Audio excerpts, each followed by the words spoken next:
যে হাত তুলে দোয়া করা যাবে কিনা, সেই বিষয়ে নিয়ে আমি প্রথম হাদিস আজকে আপনাদের সামনে আমি তুলে ধরব। হাত তুলে দোয়া করা যাবে কিনা এবং বুখারী শরীফে প্রমাণিত আছে কিনা। তো আসুন সেই ভিডিও আমার দেখুন। দেখার পরে যদি পছন্দ হয় মনের মতো একটা সাবস্ক্রাইব করে দিবেন এবং আপনি আপনার বন্ধুদেরকে এই ভিডিওটি শেয়ার করে দিবেন। আসুন, গায়ের মুকাল্লিদেরা বলে,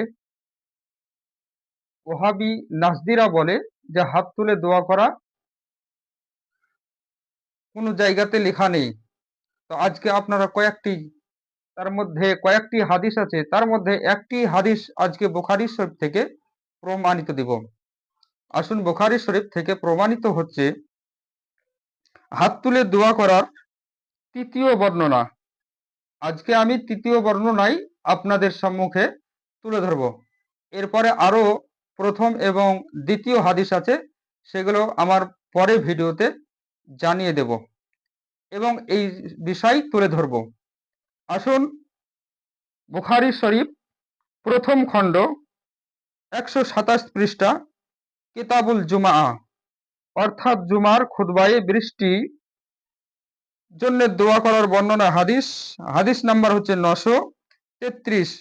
বুখারী শরীফ প্রথম খণ্ড পৃষ্ঠা নাম্বার 106, কিতাবুল মানাবিক, ইসলাম ধর্মের নবুয়তের নিদর্শন বর্ণনায় হাদিস 3582। এই হাদিসটি বর্ণনা করেছেন কে? হযরতে আনাস বিন মালিক রাদিয়াল্লাহু তাআলা আনহু। হযরতে আনাস বিন মালিক রাদিয়াল্লাহু তাআলা আনহু সেই জায়গাতে উপস্থিত। হযরতে আনাস বিন মালিক রাদিয়াল্লাহু তাআলা আনহু রাসূলুল্লাহ সাল্লাল্লাহু আলাইহি সাল্লামের কাছে বসেছিলেন। এহনা বয়স অবস্থায় একজন গ্রামের মানুষ, অর্থাৎ পলিগ্রামের মানুষ, আল্লাহ রসুলের কাছে দোয়া চাইলেন। আল্লাহ রসুল সাল্লাল্লাহু তাআলা আলাইহি সাল্লাম তার কথা শুনে হাত তুলে দোয়া করলেন। আর ওই গ্রাম্য ব্যক্তি রসুলের পাক সাল্লাল্লাহু আলাইহি ওয়াসাল্লামের কাছে আরজ করেছেন, ইয়া রাসূলুল্লাহ, যদি আজকে অনেক দিন আমাদের দেশে দুর্ভিক্ষ দেখা দিয়েছে, দুর্ভিক্ষর কারণে পানি নেই, ফসল হচ্ছে না, সমস্ত মেয়েরা কষ্ট পাচ্ছে, বাচ্চারা কষ্ট পাচ্ছে, তারই জন্যে ইয়া রাসূলুল্লাহ আপনি হাত তুলে দোয়া করুন। তো রাসূল পাক সাল্লাল্লাহু আলাইহি সাল্লাম হাত তুলে দোয়া করেছিলেন, তো বৃষ্টি হয়েছিল। তো আজকে আসুন আমাদেরকে চাইতে হবে, রাসূল পাক সাল্লাল্লাহু আলাইহি সাল্লাম এই হাদিসটি আপনার জুমার বর্ণনাতে আছে। আসুন আবার আরেকবার আপনাদের সম্মুখে বলি। হাদিস নাম্বার বুখারী শরীফ প্রথম খণ্ড